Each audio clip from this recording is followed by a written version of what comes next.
Good evening, everyone. I am one of your moderators this evening. I am Assemblywoman Alicia Hyman. I represent the 29th District in Queens. And today is a double celebration as the President of the United States has signed into law that Juneteenth will now be celebrated throughout the United States of America.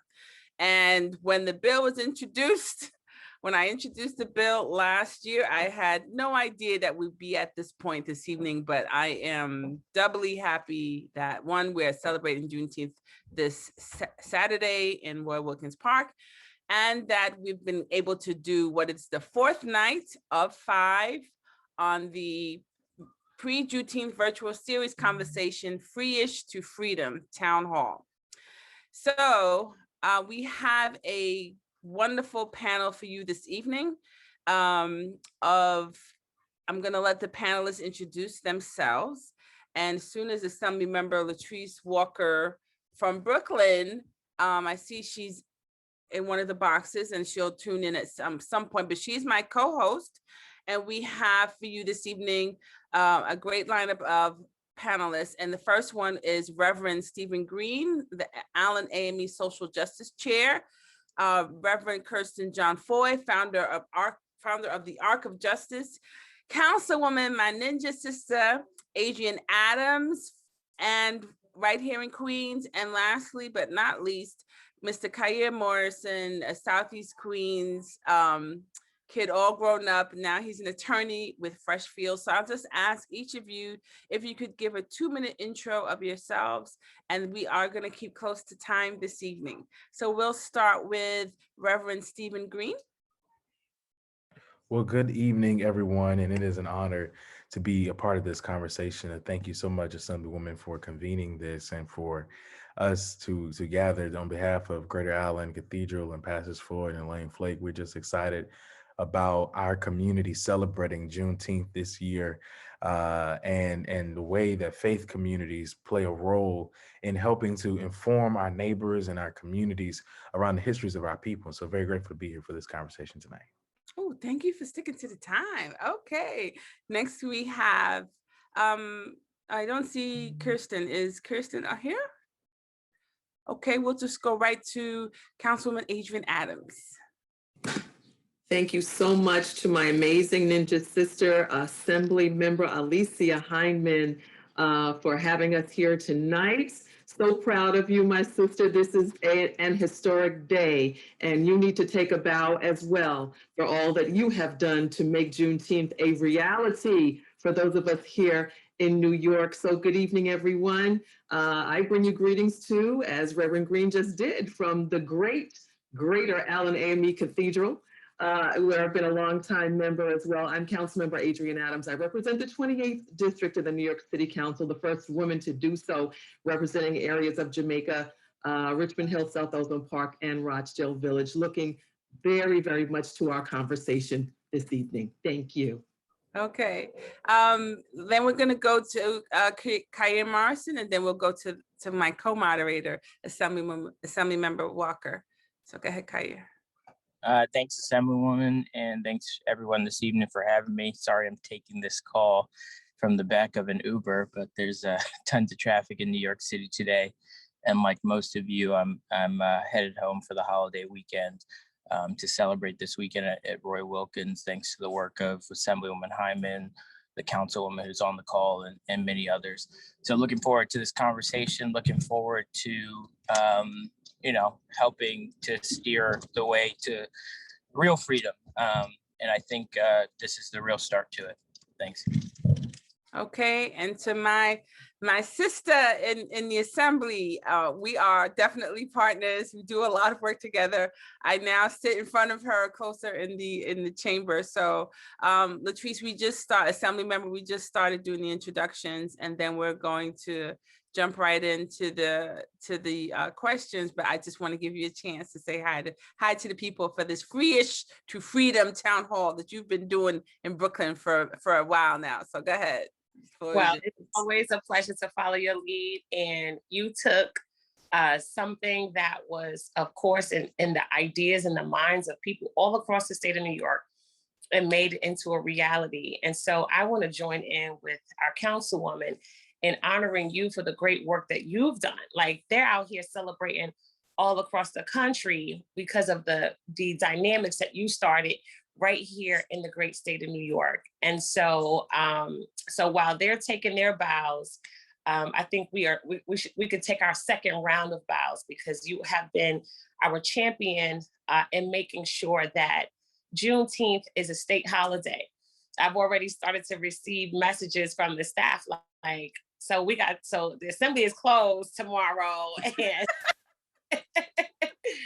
so yes, just like we're celebrating all these other holidays, this is a new thing, but it feels good. It feels great. I feel like I'm in my zhuzh. Like, I found my Africa pin, and I'm like getting my Juneteenth outfit ready. Like, I used to get my Easter outfit ready, because I am excited. Now, again, we're also acknowledging, by you saying free-ish, that we are not necessarily free, right? Like, the liberation movement continues. And so while we have gotten, it took us 400 years to get to this point, it's going to take us an eternity to protect all of the advances that we've made. And so I honor you today by acknowledging where we are, and also recognizing how far we have to go. And so thanks to all of the panelists, and let's get it rolling with this amazing discussion. Okay. So like I said, on Monday, we opened our virtual series, The History of Juneteenth, that made it a state holiday in Texas, and now here in New York, and then now across the country. So to our panelists, can you share why it's important to support the legislation, and what you are hoping will be the legacy now that we have this holiday? We don't want necessarily the commercialization of it, but what do we want next for this? Now that it's a national holiday, and I'm still stumbling over that because we've come a long way. So what are you hoping will be the legacy of today? Anyone can jump in. Reverend Green, Kair. I know Yariel is gonna unmute.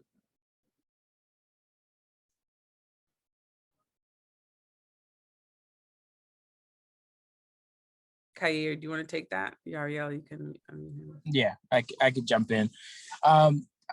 You said we hope it doesn't get commercialized. I don't mind it getting commercialized, as long as Black people are the people benefiting from the commercialization of this holiday. But I think it's more than important that we understand, our history. I went to Howard Law, so I was trained in law from a school that recognized that social justice work, continues on, no matter whether you're in the corporate sphere or whether you're in public service.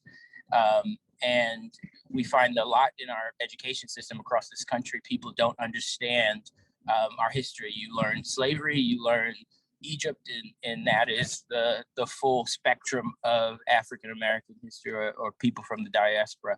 So this is not just a symbol, but it's the first step, I think, to a real recognition that slavery happened in this country, that this institution is what changed everything, from slavery to Jim Crow, and to fast forward to hyper ghettos and mass incarceration.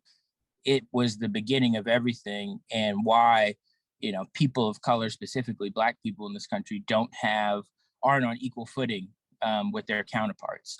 That we weren't, we didn't come here willingly, that we came here on ships. No other group in this country had that experience. So it's important that we acknowledge it, and that we, share our history with the world. I was trying to figure out how to get the mute button off. But this day, I think, represents the beginning of a journey towards wholeness and healing. I think that this day, we have to ensure that we don't allow this day to be hijacked by community service and painting benches and playing gardens, like we have allowed Dr. King's holiday, Memorial Holiday, to be narrativized. But I think it's important that we combat this attack on critical race theory. We combat this attack on ensuring that we teach our children our history by using this day as a launch pad to learning the totality of African American struggle in America. That this should be a day set aside for the nation to try to atone for their sin of slavery, for the original sin of slavery that built the economic system in this country, built the very fabric of this nation's global success.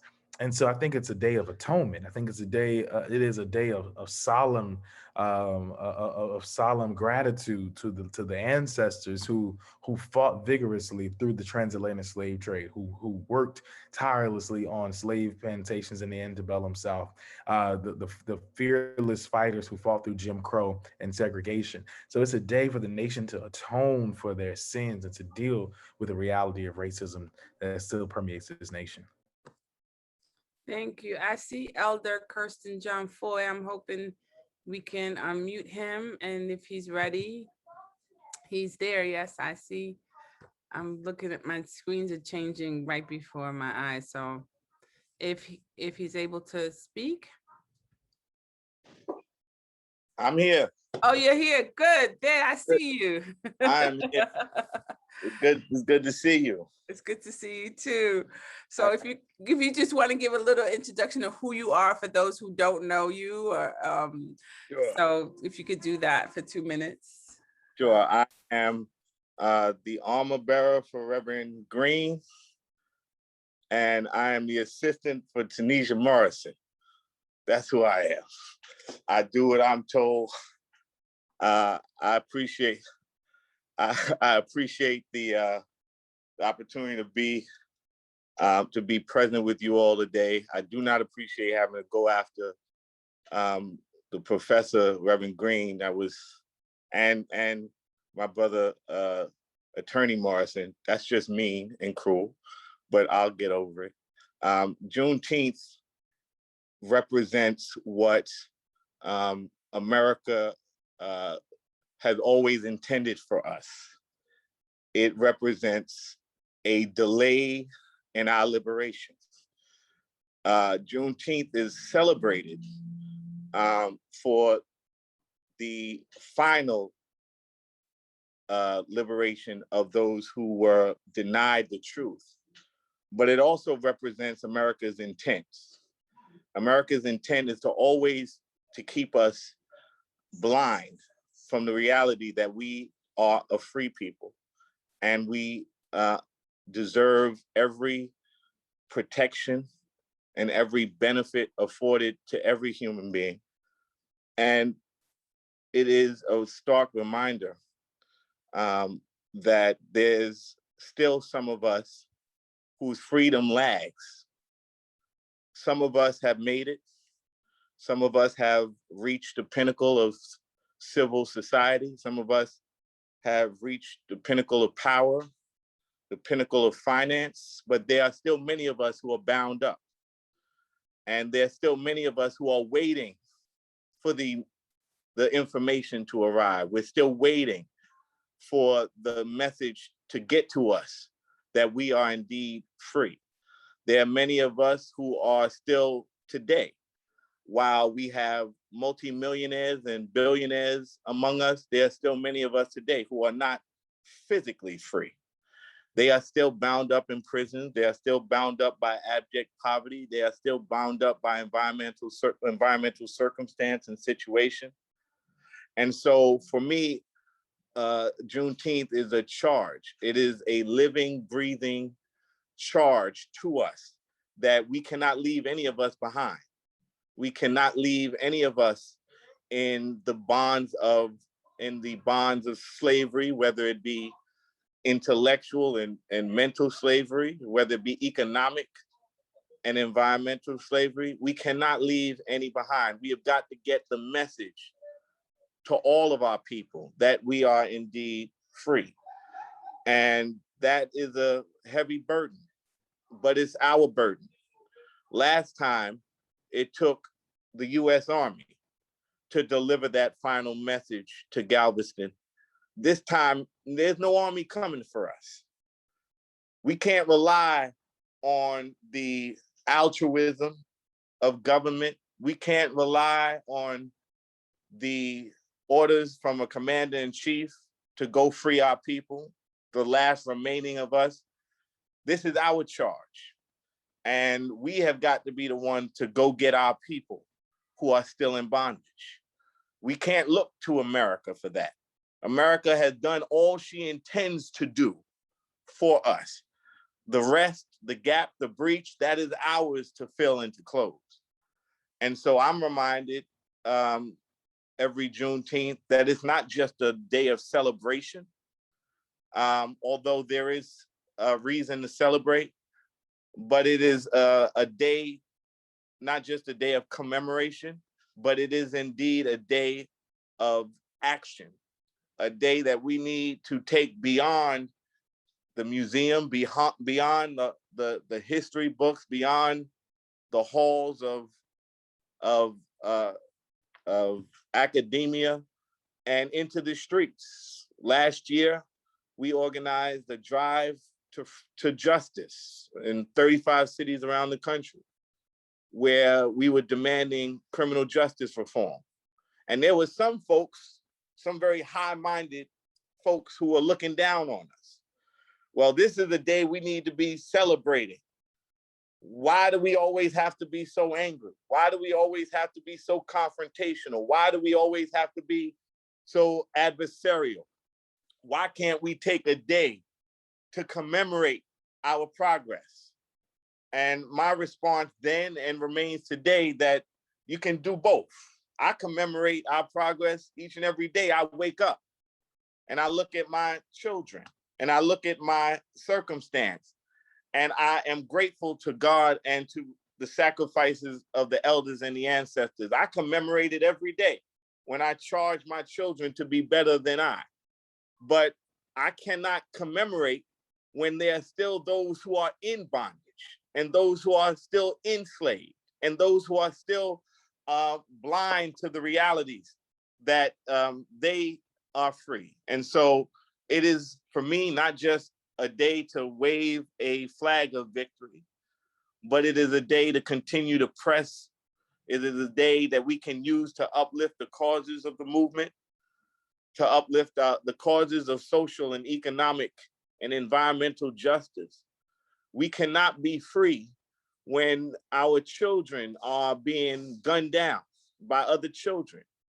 How do you celebrate freedom when your grandparents are making deadly choices between medication and food? How can you celebrate freedom when you've got police departments and law enforcement agencies all around the country targeting us and putting us in crosshairs, and indeed putting us in boxes in holes in the ground? How can we just stand up and celebrate without recognizing that we in this generation and successive generations still have a historic charge and mandate to not leave any of us behind?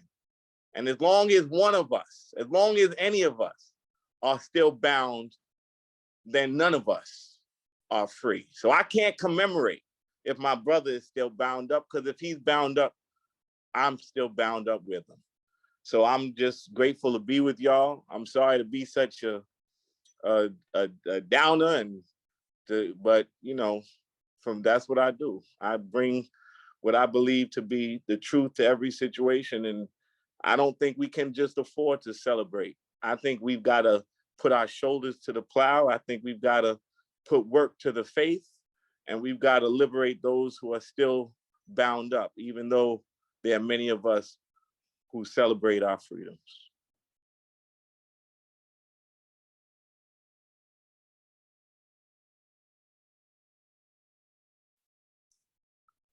I'm not a singer. I can't sing, so I can't close y'all out with a. We're not closing out just yet. I couldn't unmute myself because okay. So all our talking points. So we all agree with everything that you said. And I totally understand that sometimes it's very frustrating as a legislator when we pass bills and you realize it takes a year for enactment, and then all the agencies have to get it. And in the meantime, our people are still catching hell. So I totally understand that. Councilmember Adrian Adams is back. I know you're having some technical difficulties. Latrice, the next, if you want to take the next question, which Kirsten very well delved into.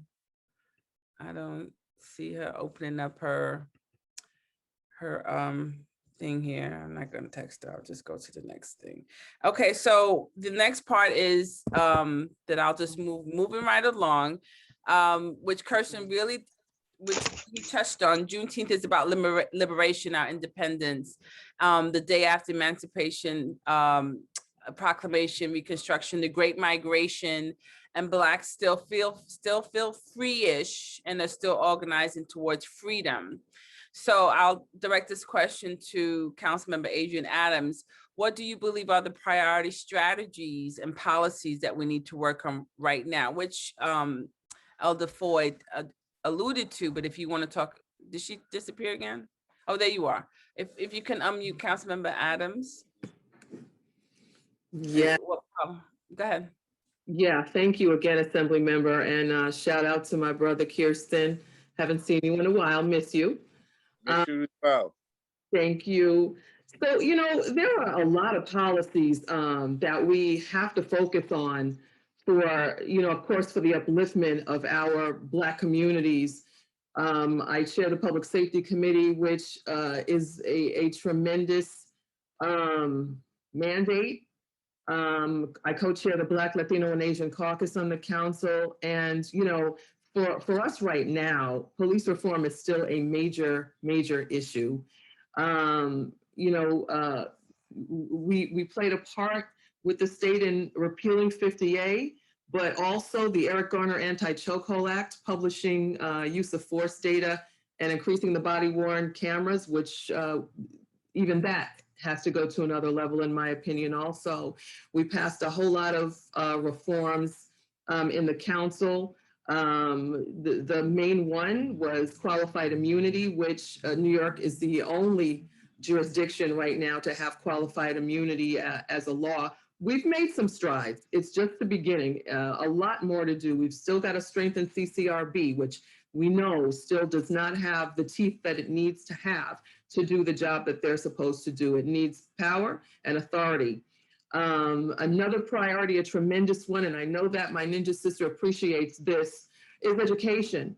It is the primary issue when it comes to changing things around. Black students still face enormous gaps when we compare to their white counterparts.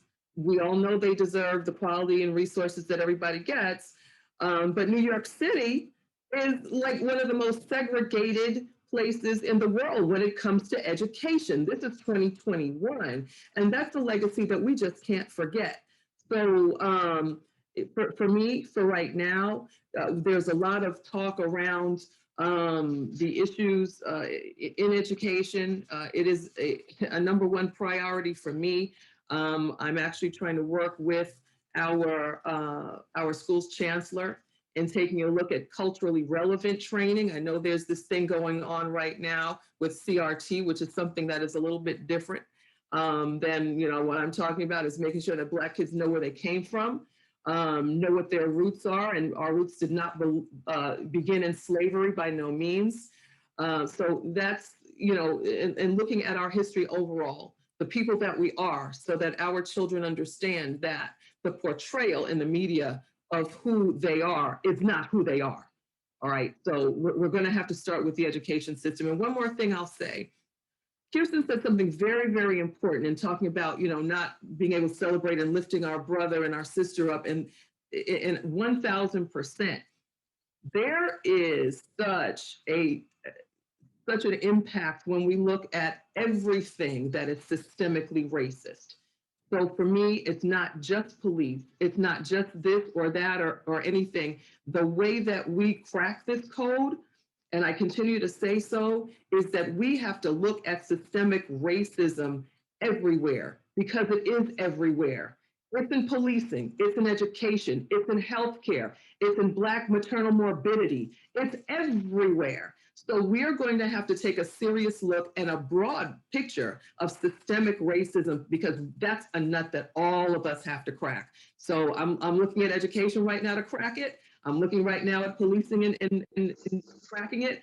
We're looking right now at healthcare, which is a tough one. It's a tough one because our medical personnel are racist. The treatment that Black women receive is racist. So we have a whole system to take a look at. And I just think that, we all just need to just continue to inhale and exhale. And together, I think that we can make a difference, just like we made this holiday a difference. So that's where we are.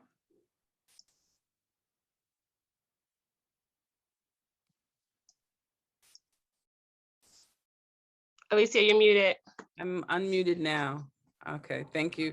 Reverend Green, from the clergy perspective, when you get all the issues, I think our phones probably bring as much in being a legislator as it does being person of the cloth.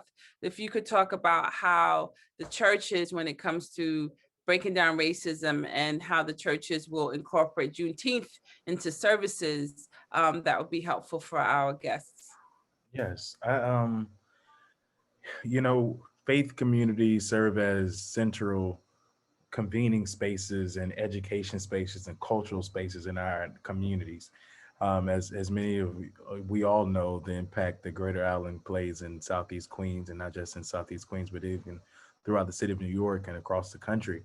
As communicators and as allies to ensure that we train the next generation around our cultural history and our cultural heritage, and recognizing that Juneteenth is a part of the narrative that we as a people celebrate, the Exodus narrative, our narrative around Jubilee, our narrative around freedom or escape from persecution, escape from oppression, and how those two things that we see Juneteenth in the text, we see Juneteenth in the Bible. So I think the role of the church is to incorporate Juneteenth programming in our communities. We are glad to partner on Juneteenth in Queens on Saturday to be able to encourage our church members and young people to go to Roy Wilkins Park. Last year, we hosted a conference around Juneteenth and Justice Con, and we intend to do more of that, even in church on Sunday, and also throughout these years of ensuring that we recognize the biblical and theological implications of Juneteenth and freedom. I think it's important that we also note that many of the slave revolts started or emerged out of the Black church, that Nat Turner, Denmark Vesey. The reason why today, not only do we celebrate Juneteenth commemoration, but we also remember that 6 years ago, that today in Mother Emanuel AME Church, in the basement of Mother Emanuel, 9 beautiful souls were taken out in a Bible study. So we recognize that, and that's important because that church was being used as historically as one of the leading churches as a part of the revolution, the slave revolts, which allowed us to get to Juneteenth, which helps us to get to a civil war because of the slave revolts and Black people participating with the Union Army to be free. And all of that plays a part of our history and our narrative, and is a role important of our church to continue to help tell that story and communicate it. You can't ask any Jewish brother or sister if they are not trained in their synagogue, the history of their people, the history of their oppression, the history of their plight, and the church must do the same thing. Thank you. I'm going to hand it over to my colleague, Latrice Walker. I just saw you pop up on the screen.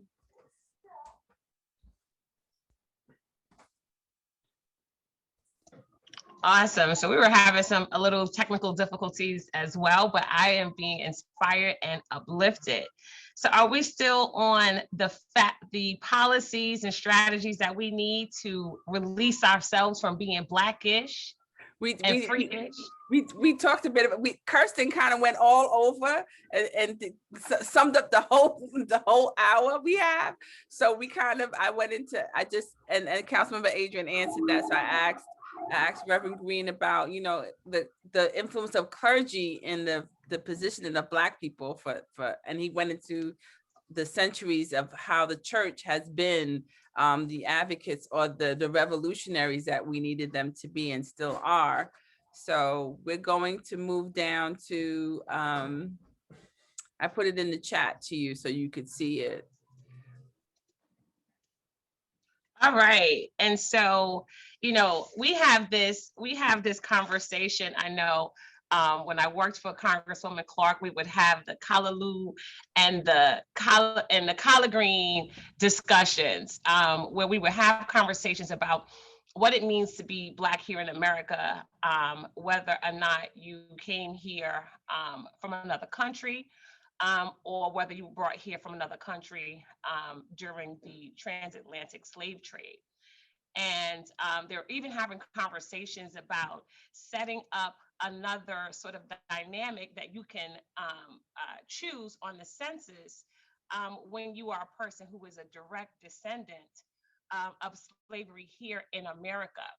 And so I guess the next question that I have is, what does freedom for the descendants of those who were enslaved mean to you in 2021? While recognizing that this enslavement is not something that is special to the United States, that it's a dynamic of the entire African diaspora. So as we know, Dr. King says, it doesn't matter which boat you came on, we're all in the same ship now.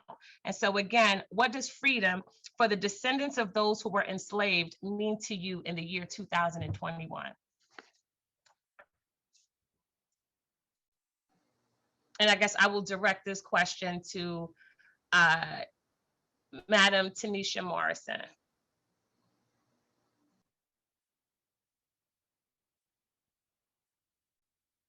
Kaye Morrison, sorry. Kaye. My sister. I think that was a good question, Assemblywoman, and I think it's something that we have to think about more and more today. I think for a while, Black people in this country thought they were the only, Black people in the world outside of Africa, but we have to realize that diaspora is big, and the transatlantic slave trade didn't just come to America, but it came to South America, it came to the West Indies, and all across the world. And if we don't understand the struggles that are going on in Jamaica, Haiti, DR, wherever you are in the world, then we really can't come together and be free. Like we, as Dr. King once said, we're all tied in a garment. We all have one destiny that we need to really come together and understand in the 21st century, especially in 2021, whether that be access to capital, whether that be police brutality issues, mass incarceration, it's hitting all of us together. So we need to really understand the struggles of people in the U.S., South America, and across the world, and understand Black wealth across the world can really make a difference if we really come together. Awesome. So I apologize for that, Tanisha, because you are a powerhouse in your own right, notwithstanding, Attorney Morrison, who's here on the line. So Reverend Minister, Dr. Leader Foy, can you tell me a little bit about what you believe this moment means to descendants of those who were enslaved? I think it is a critical, and I appreciate you always, and your leadership. It's good to see you again. I think it is a critical step in closing many of the gaps that were created by the remnants of institutional slavery. I think first, you've got to acknowledge the problem, and has been said earlier, I think by Reverend Green, America's got to acknowledge the original sin. But this is a moment to move beyond the acknowledgement to the phase of redemption. America can't stop at acknowledging.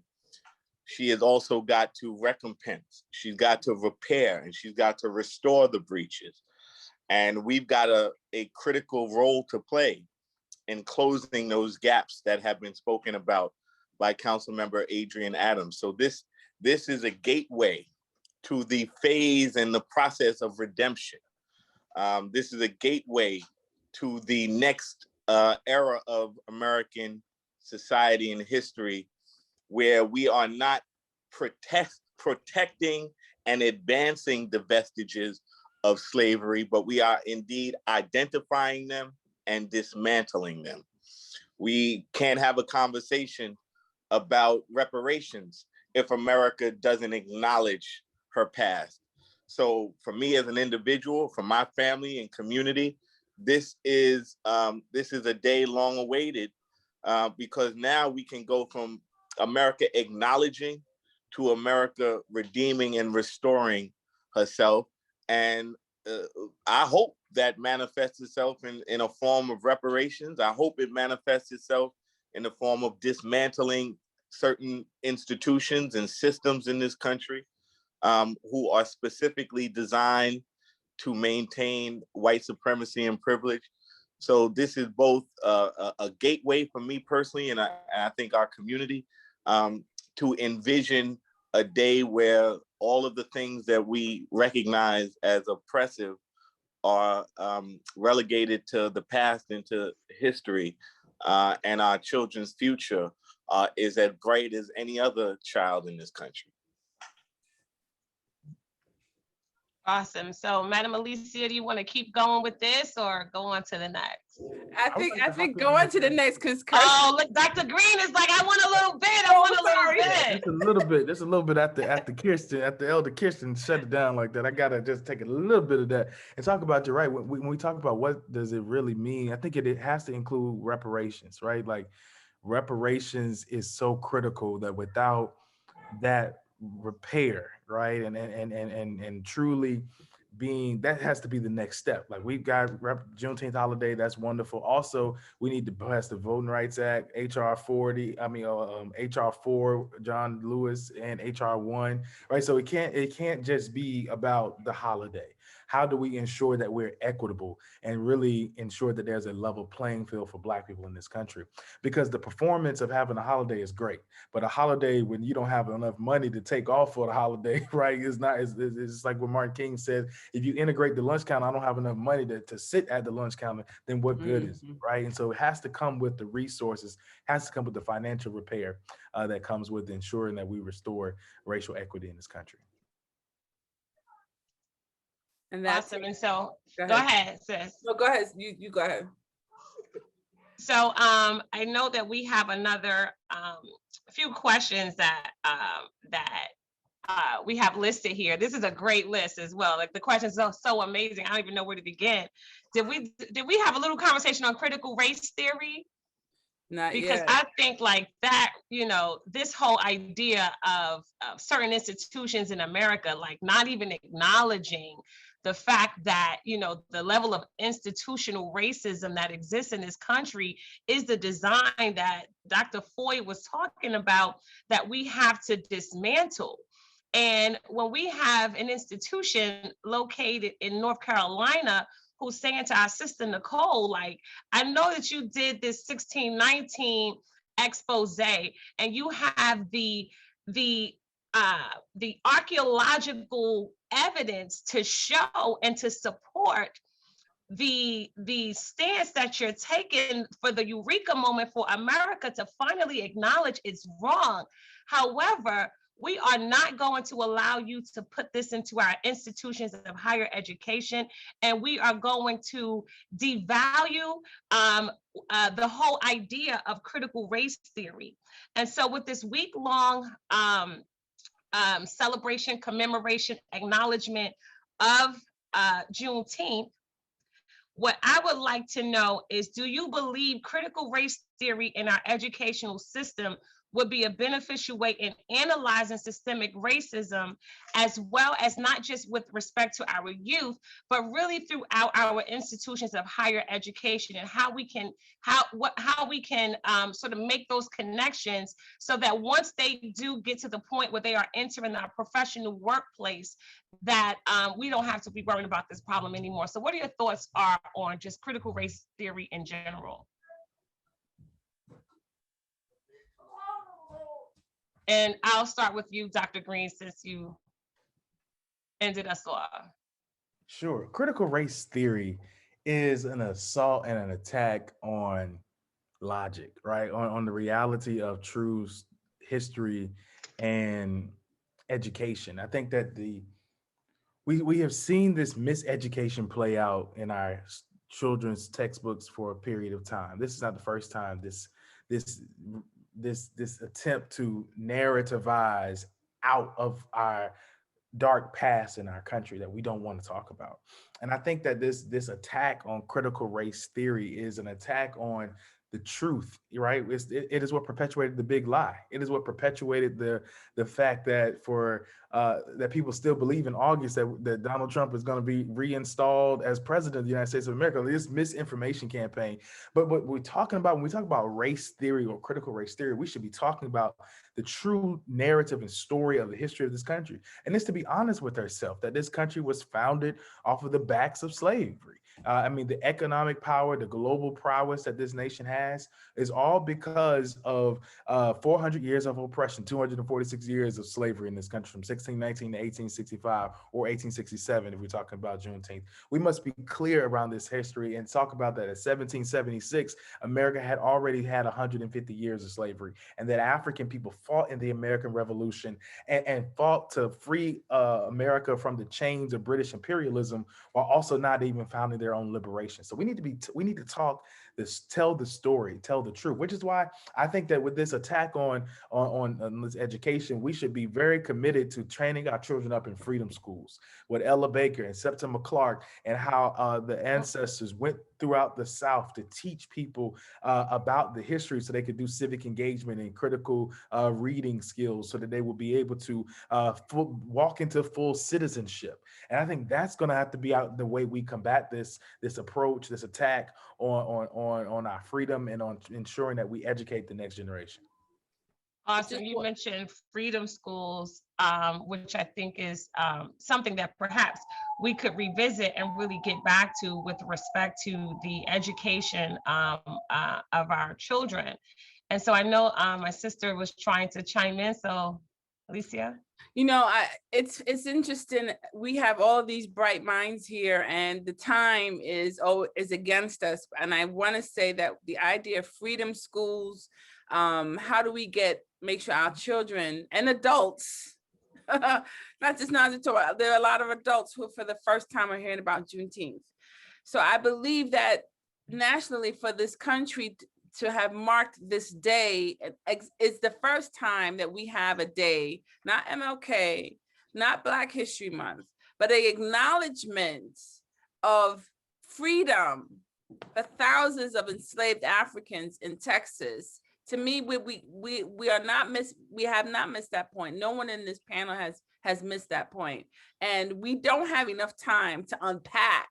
So the freedom schools teachings, I think next year we should be looking more at that, not just the celebration itself. That's why we did this week-long series, and we're on the fourth night of the importance of Juneteenth, but how much encompasses Juneteenth, the mental health workshop that we did when we talk about the trauma that Blacks have suffered. If you're a Black man in this country, it's like it's inevitable that you will be arrested. So, or stopped by police. That is not something that young white men can say. And I think that talks to the trauma that a lot of people are dealing with. And those who are incarcerated, you can't put them back on the street. You talk about veterans with PTSD. What do you think those people are coming home from? And Latrice, you talk about this all the time. In Brownsville, how many people are coming home for being formerly incarcerated? So we have a lot to unpack.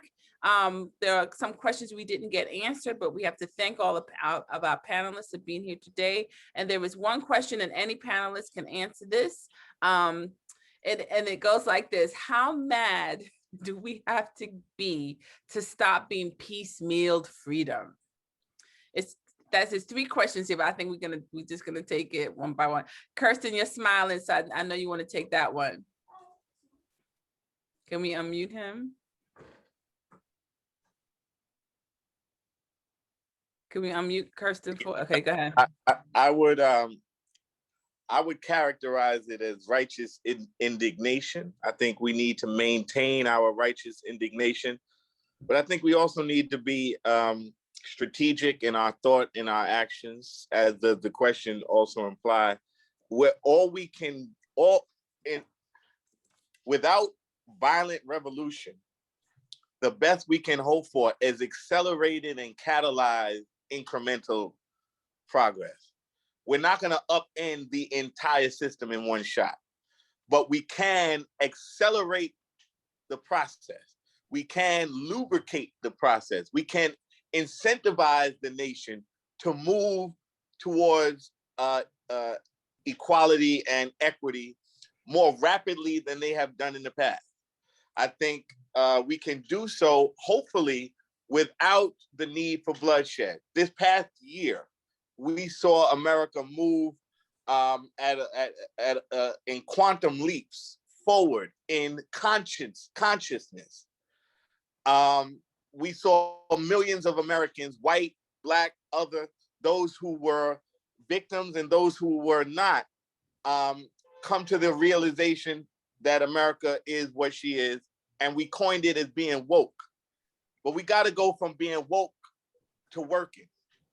And the way to do that is by maintaining our activities on the streets, maintaining our activities in the voting booths, maintaining our activities on in the census and these other civic markers. But one of the things we've neglected to do that we need to reincorporate is economic self-discipline. We are not good at punishing companies and corporations and governments for maintaining oppressive systems. We were better at it in the past. We need to get better at it again. We need to have a greater command of our economics. And once we get a greater command of our economics, America, we can then have a greater influence over America's awakening and her reckoning. Until then, they're gonna give us what they can afford. And we've got to make it more and more expensive to maintain these systems. And that requires a greater economic self-discipline. And one last thing, we got to reconnect to Africa. There are Africans right now who are literally in chattel slavery.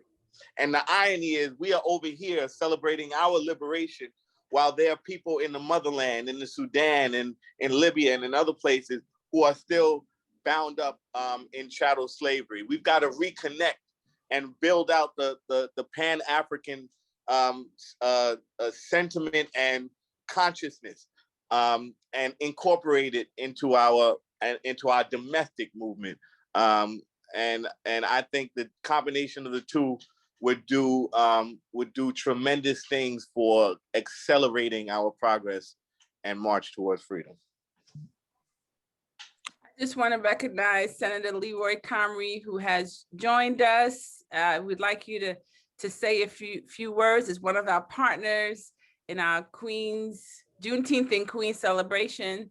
If you can unmute him and bring him to the front of the congregation. Thank you. In the congregation, don't make me think I'm preaching now. You can. I've heard you speak many times. No, I just want, after Pastor Ford just laid that down, I just want to thank everyone for understanding that we are in a new phase in our lives, in a new phase in government. We now just had the president sign off Juneteenth as a national holiday, but we need to not make this a shopping holiday or a day off. This week of activities that Assemblyman Hyman has put together with the elected officials in Queens and bringing other people is just the start of re-educating our mindset so that we can do for us, by us, under our own power, under our own volition, to make the changes we need to change this economy and change this country. You know, as many people have said, we can't wait for someone to lift us up. We can lift up ourselves. This is one of the smartest minority communities in the world in New York City. And we have the ability to do whatever we need to do when it's important for our individual selves. We just have to work on the collective, and we have to work to get beyond the small things that separate us to the big things that can unite us. That we need to work to get to making sure that whatever our individual opinions are, that there's a greater good that we all need to strive for. And we find a way to bring that collective work, that collective economics, that collective spirit on those things, so we can start to change this city, this community, this country, to make sure that it's reflective of the fact that it needs to respect Black people, educate Black people in a different way. As you know, in District 29, the parents are fed up. They want to see better education in their local schools, and it's not just 29, it's all over the city. People are spending, good money, and they want to make sure that their local schools are decent schools. They want to make sure that women are given equal employment. They want to make sure that their children have equal resources. So, it all stems from how we work together to collectively to make stuff happen. So I'm going to be brief. I'm going to not go into it in detail, but we have a lot of opportunities, a lot of work to do, but I know we have the people here to do it with Assemblymember Walker and Councilmember Adams, who is a great intellect on her own and understands how to reach people through the power of her voice, and Assemblymember Hyman and Brother Kirsten Foy and everyone else on this call. We can get it done. So, I want to thank all of you for being part of this first Juneteenth week, and I look forward to this leading into further discussions and details as we work on things to empower ourselves, to engage other people, and to make people respect us so that we can change the dynamics of this community, of this state, of this city, and of our country. Thank you all. Thank you, Senator Comrie. I'm going to pass this back to my assistant government member Walker. Awesome. So, it's always great, when you get to hear from leaders and thinkers about just ideas and issues that sometimes you have in your head and you think you're the crazy one until you recognize that there is a body politic of thought that, we're all connected through. One of the things that I like to, as the Assemblywoman knows, is to talk about. I know I heard Kirsten say that there are still so many of our sisters and brothers who are still living in slavery in the motherland.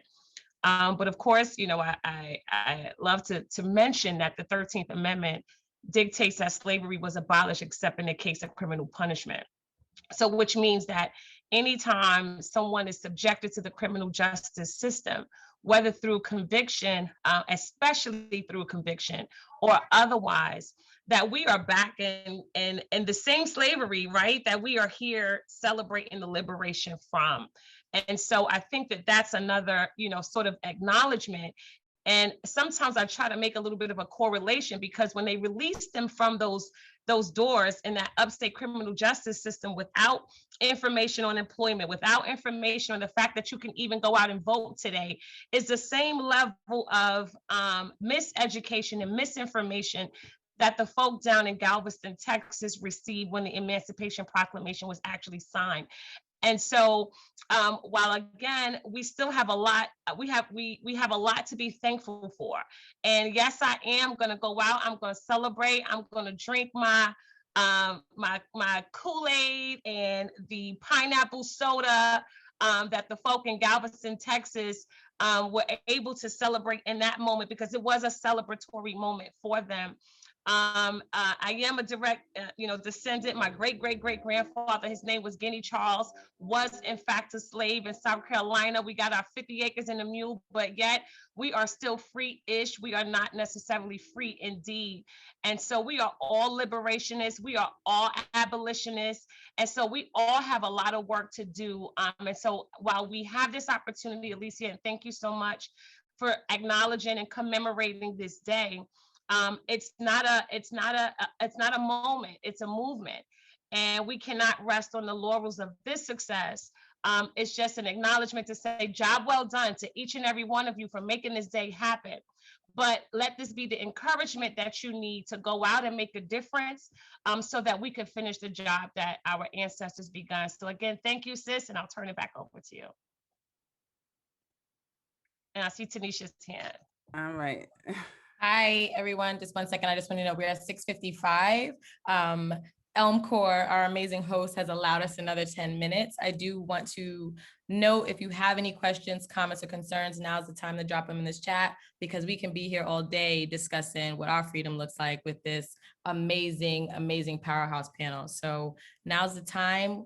Let's continue this conversation. And thank you again to all our panelists.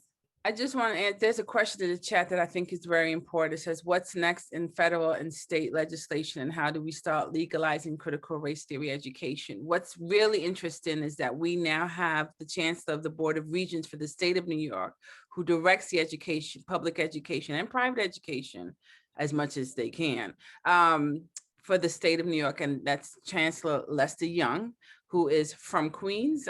Did most of his career was spent in Brooklyn as a teacher, administrator, superintendent, and he was a regent, and now he's the chancellor. And one of the things he said is, it is up all of the education departments throughout the state of New York. New York City obviously is considers itself one district, can begin to change their curriculum now when it comes to being inclusive and teaching Black history. They do not have to wait for the Board of Regents or the State Education Department to instruct them on how they will institute this. I don't like to get into this popular critical race theory. We're talking about education. We're talking about Black education. We're talking about uplifting our people. They can do it now. So it's not a question of waiting for the US Department of Education to say, this is what it is. It is not for the state education department to say, this is what it is, because everything, and I know my colleagues understand this, it takes a while for things to change. And Adrienne is nodding her head, and Latrice knows this. We pass bills all the time. The enactment date of those bills is delayed. The agencies that have to carry that out is delayed. And in the meantime, our children are, the freedom schools or the liberation process is also delayed. So we should not wait. You should be your parents are the first teachers of their children. And then if the school is a secondary choice, we should, as parents, be asking or demanding first, what are you teaching our kids? Not just Black History Month, not just Women's History Month. What are our children learning? Now we have Juneteenth Day, and we know a lot of teachers kind of check out towards the end of June.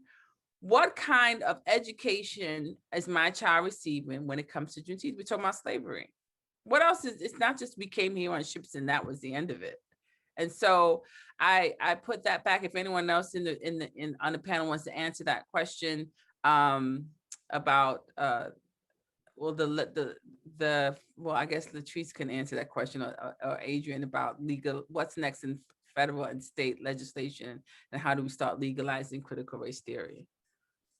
Well, I think so. As you mentioned, critical race theory, and I guess we'll have to unmute Sister Adrienne. But critical race theory is a subject matter, right? But we're talking about dismantling of systems that are designed to perpetuate white power on society and a people. I'll uplift that we have a bill, the New York State John Lewis Voting Rights Act. In it, we also have, legislation that we carried with Senator Comrie with respect to the New York State Attorney General's office doing pre-clearance of changes to voting here in our society. We know that there is still an assault on voting, it's not just a Southern issue, it's also an issue here. We're about to go into redistricting, and we're getting comfortable with the fact that we have all of these amazing Black leaders, but our districts will be redrawn. And we used to have protections under Section 5 of the Voting Rights Act that we no longer enjoy, right? And so we have to be able to put those systems back in place. So what the federal government may not get to the point where, they can pass HR 4, HR 1. We can do that right here in the state of New York to protect the citizens of this state, so that there can be a culmination of changes across the state that will push the federal government to catch on. They may not be able to pass a George Floyd Act in order to take a look at police accountability, but we just passed an entire package here in the state of New York regarding police accountability and making sure that we maintain a level of respect while also being protected by the individuals who we depend on to fulfill that positioning. And so I think that our approach should be at different stages and different levels, but because MSNBC and CNN and all of those other things, they glamorize the federal component to what we see and what we need to do, but we always need to acknowledge that all politics are local. Yes. And we have the power, the skill, the expertise, the power though, with a sister from Westchester who is the Senate Majority Leader, a brother from the Bronx who is our Assembly Speaker. We have a sister from Buffalo who's our Majority Leader. And God damn it, we can get this thing done. But we have to just acknowledge and tap into our zhuzh in order to provide them with the level of support that they need in order to advance a Black agenda. But I'm ready. All politics are local, so I'll kick it to my sister on my screen. She's on my left, Sister Councilwoman Adrienne Adams. Thank you so much. I've been waiting to get in here and just hadn't had a chance on all of these questions. I'm like, I have to co-sign on what you just said, Latrice, Assembly Member Walker. We must organize behind these issues. We have the power to do that. We know what the issues are. The chat question was very, very relevant in that what do we do now, basically, is what we're organized behind these issues. Let's just say, white people have feared Black people forever, all right? That fear has not gone away. If nothing else, it's grown even more with the power that we've shown that we have, and with the power that we've shown that we can actually flex and have been flexing as of late, especially. We must organize behind these issues. We have to take a look at not just get involved in your local local activities, organize within community boards, organize within civic associations, organize within Rotary clubs around Black issues. All right, we have enough Black folk out here to be able to grab these issues and organize around them. Your support systems are your legislators. This is what we're here for, to carry this information and to make it real, to carry it over over the goal line. I wanted to just mention also, that the backlash with critical race theory that we're seeing, especially by Republicans, and just knowing, again, it's all because from day one, people have tried to stop us from knowing who we are. I mentioned it in the beginning, and it's still here, and facts are facts. What would it mean if our children truly knew who they were, who they are, where they came from? Elder Floyd said, Africa, we need to talk about that. We need to talk about where our children are from, and we need to bash systemic racism, organize behind these issues. It is totally doable, and we can do it. Wow, that I tell you what, I know I'm on the right track with my sisters. We're all thinking in alignment here. No offense to Reverend Green or Elder Foy. It takes all of us to move this forward. As we move towards wrapping this up today, I have to thank all of our panelists for joining.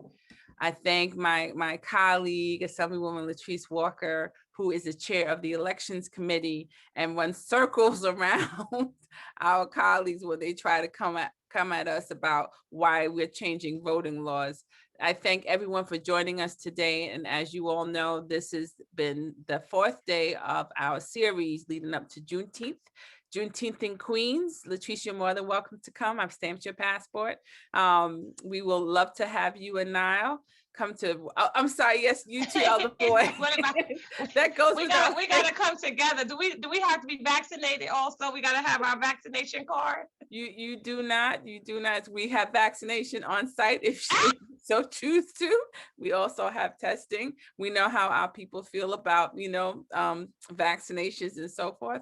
But this has been the fourth in the series. On Monday, we had the history of Juneteenth, a lesson not taught in schools. Tuesday, we had mental health, systemic racism, and its traumatic effects on the Black diaspora. And yesterday, we had the Great Migration and its impact on Queens. And tomorrow is Songs of Freedom. I thank my co-host, Assemblywoman Latrice Walker. I thank Reverend Green. Thank you very much, Elder Foy. Thank you, Councilwoman Adams, my ninja sister, and Kair Morrison Esquire, who I guess he got bumped off in the Uber. Not bumped off in Uber, I mean, bumped off in the, you know what I mean. I thank my staff, Tanisha Morrison, my chief of staff, Sharice Parson, my special events coordinator. I had a vision and they executed it, and this has become such a labor of love that we're giving back to the community that has raised us. I thank Elm Corps, their staff who's personing the Zoom tonight, and I've seen them on all the Zooms. Thank you to the staff at Elm Corps. Thank you to Saida Dunstan, the director. Now, if you're a certain age, you know who Saida Garrett was, right? Only people of a certain age. I thank all of the participants. Thank you for your questions. Everything will be put on Facebook moving forward for you to share this, because it's definitely been an education for me this last week, and I'm sure it's an education for you. We thank you very much for joining us. We're going to close out. Yariela, do what you do, and thank you very much.